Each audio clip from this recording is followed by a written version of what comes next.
Mga kasinag, unang apply ko bagsak. Kaya ngayon mga kasinag, mag-apply uli ako. Sana gabayan ako ng mahal na Panginoon. Sana matanggap na tayo.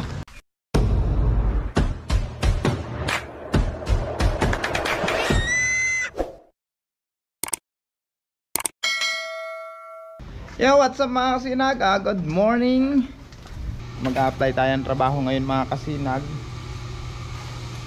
Buti na lang humulaw ang ulan.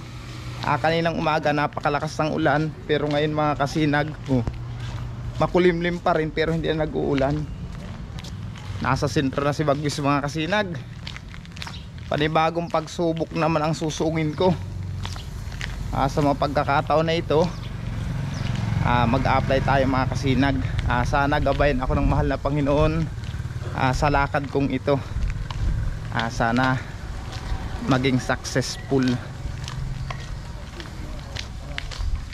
Palabas pa lang ako ng subdivision. Nag-aabang lang tayo dito sa labasan mga kasinag. Pero may jeep na ako nakikita. Sakay tayo dyan. Paglabas, sana abutin natin. Marami naman masasakyan dito mga kasinag. Ayun mga kasinag, nakasakay na ako. Update ko lang kayo mamaya pagdating doon. Medyo maingay kasi mga kasinag, good morning. Andito na ako sa loob ng EPSA. Nanggaling na ako doon sa court, yung applyan doon. Kaso lang, wala pa yung mga HR. May nakilala ako, si Sir Nico. Ayan o. Ayan. May nakilala ako, taga Davao siya mga kasinag. Niyaya niya ako na mag-ikot-ikot kami dito sa EPSA. Ikutin daw namin ito para mag-apply. Kasi nag-a-apply din siya ng trabaho. Kaya tawang tama naman para sa akin. May makakasama ako. Iikutin namin ito mga kasinag.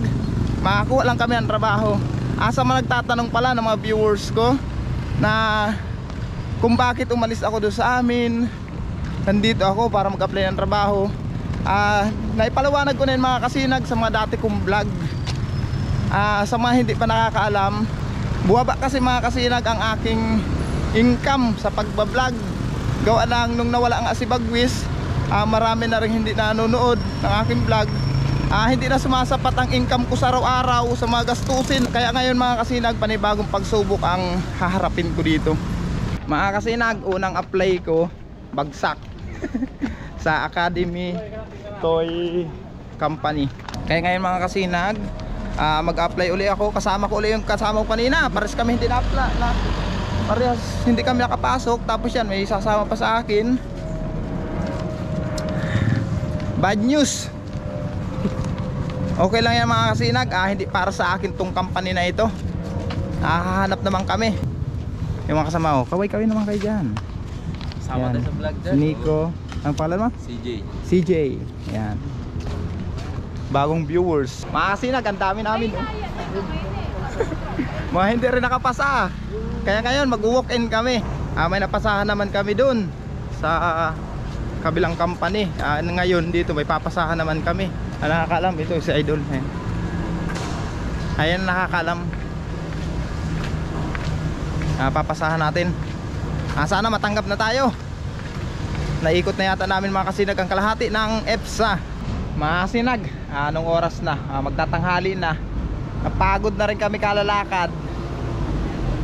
Oras na natin ay 10:43. Uuwi na muna ako mga kasinag kasi ang dami na napasahan ko ng resume. Antayin ko lang yung tawag. Tapos bukas may isang company na pinapabalik kami. Kaya pupuntahan ko naman bukas mga kasinag. Bukas na lang daw kayo bumalik. Kaya ngayon sakay kami dyan, tricycle papunta doon sa main gate. Ayun kasama ko. Kaway kami na yan. Tapos yan yan yung kasama ko mga kasinag.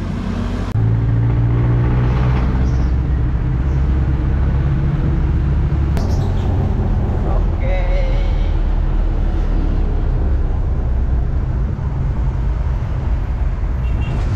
Dito na tayo mga kasinag. Pauwi pa lang tayo mga kasinag. Kakababa ko lang ng jeep. Papunta na ako dun sa tinutuloyan kong bahay. Grabing init. Mag-aalas 12 ng tanghali mga kasinag. Sana sa lahat ng pinasahan ko ng resume, kahit isa sana mga kasinag, matawagan ako. Yung unang pasa ko kanina, na-reject mga kasinag. Hindi tayo napasama sa natanggap. Buti lang may nakasama ako, mga datihan na rin doon, naghahanap ng trabaho. Kaya yun ang ginawa namin kanina. Iniikot namin ang IPSA, makapasa lang ng resume. Yun ang ginawa namin. Bukas babalik ako mga kasinag kasi may isang company doon. Siya babalik kami ng alas 7. Alas 7 kami babalik. Nilakad ko lang mga kasinag, galing doon sa labasan, papasok dito sa subdivision. Ayan o, dito tayo, yan.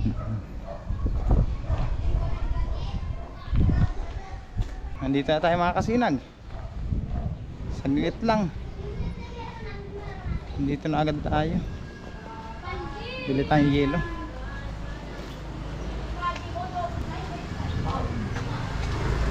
Bili po. May yelo kayo? May yelo kayo, yelo? Init kasi ng panahon. Okay, thank you. Magkano to? Oh, rest na pala yelo dito mga kasinag. Doon sa amin sa Saroma, binta ko 5 pesos. Libre tubig din doon, pero 5 piso ang yelo. Dito 3 lang, mura lang. Andito na ako. Salamat sa mahal na Panginoon.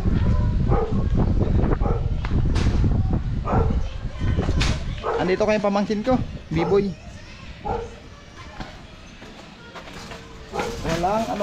Walang trabaho yung pamangkin ko. Okay. Yan. Kaway ka muna sa ating mga viewers. Ay, salamat. Pasuyo daw dong. Palagay daw na sa pitsil tabi. At ang init. Salamat.